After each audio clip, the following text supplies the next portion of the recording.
പ്രിയപ്പെട്ട ഉദ്യോഗാർത്ഥികളെ, ഡിസംബർ അവസാനത്തോടുകൂടി വന്ന PSC നോട്ടിഫിക്കേഷനുകൾക്ക് apply ചെയ്യാനുള്ള തീയതി കഴിയുകയാണ്.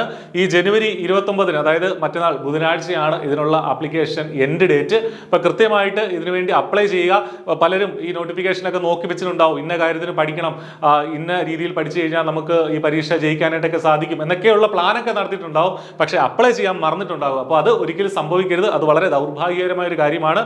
അതുകൊണ്ട് അത് സംഭവിക്കാതിരിക്കാൻ വേണ്ടി നിങ്ങളുടെ യോഗ്യത എന്തുമാകട്ടെ, നിങ്ങളിപ്പോൾ മെക്കാനിക്കലോ സിവിലോ ഇലക്ട്രിക്കലോ ഇലക്ട്രോണിക്സോ പല യോഗ്യതയുള്ള ഉദ്യോഗാർത്ഥികൾക്ക് വേണ്ടിയിട്ടുള്ള നോട്ടിഫിക്കേഷൻസ് വന്നിട്ടുണ്ടായിരുന്നു. അതിന് നിങ്ങൾ ആപ്ലിക്കേഷൻ കൊടുത്തു എന്ന് നിങ്ങളെ പ്രൊഫൈലിൽ ചെന്ന് ഒന്നുകൂടെ ഉറപ്പ് വരുത്തുക. പ്രത്യേകിച്ച് മെക്കാനിക്കലാണെങ്കിൽ അസിസ്റ്റന്റ് എഞ്ചിനീയർ മെക്കാനിക്കൽ അഗ്രോ ഇൻഡസ്ട്രീസിലേക്കുള്ള നോട്ടിഫിക്കേഷൻ ഇപ്പോൾ ആക്റ്റീവാണ്. സിവിൽ ആണെങ്കിൽ LSTD മറക്കരുത്. LSTD അസിസ്റ്റന്റ് എഞ്ചിനീയർ വളരെ ഇമ്പോർട്ടൻ്റ് ആയിട്ടുള്ള പരീക്ഷയാണ്. അതുപോലെ ഗ്രേഡ് 1-നും PWDയിലേക്ക് ഇറിഗേഷനിലേക്ക് അതുപോലെ തന്നെ LSTDയിലേക്കും ഉള്ള ഗ്രേഡ് 1 തസ്തികകൾക്കായിട്ടും ഇപ്പോൾ അപ്ലൈ ചെയ്യാം. അപ്പോൾ മറക്കരുത്, ജനുവരി 29 അപ്ലൈ ചെയ്യാനുള്ള ലാസ്റ്റ് ഡേറ്റ്. കൃത്യമായിട്ട് ആപ്ലിക്കേഷൻ കൊടുത്തു എന്നുള്ള കാര്യം ഉറപ്പുവരുത്തുക. അതോടൊപ്പം തന്നെ സിസ്റ്റമാറ്റിക് ആയിട്ട് പഠിക്കുക. ഈ വർഷം 2025 എന്നുള്ള വർഷം സർക്കാർ ജോലിയിലേക്കുള്ള നിങ്ങളുടെ യാത്ര അല്ലെങ്കിൽ നിങ്ങളുടെ ആ സർക്കാർ ജോലി എന്ന സ്വപ്നം സഫലമാക്കുന്ന ഒരു വർഷം തന്നെയാകും. അതിന് I+ നിങ്ങളോടൊപ്പം ഉണ്ട്.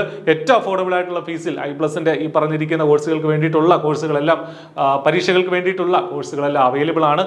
ഡിസ്ക്രിപ്ഷനിൽ കോഴ്സുകളുടെ ലിങ്ക് ഉണ്ട്. അതുപോലെ തന്നെ ആ ഗൂഗിൾ ഫോം ഫില്ല് ചെയ്താൽ കൃത്യമായിട്ട് വിവരങ്ങൾ നിങ്ങൾക്ക് അറിയുകയും ചെയ്യാം. അപ്പോൾ ഒട്ടും വൈകണ്ട, നന്നായിട്ട് പഠിക്കുക, ആപ്ലിക്കേഷൻ കൊടുത്തു എന്ന് ഉറപ്പുവരുത്തുക. ഈ വർഷം തന്നെ സർക്കാർ ജോലി സ്വന്തമാക്കുക. All the best. Thank U.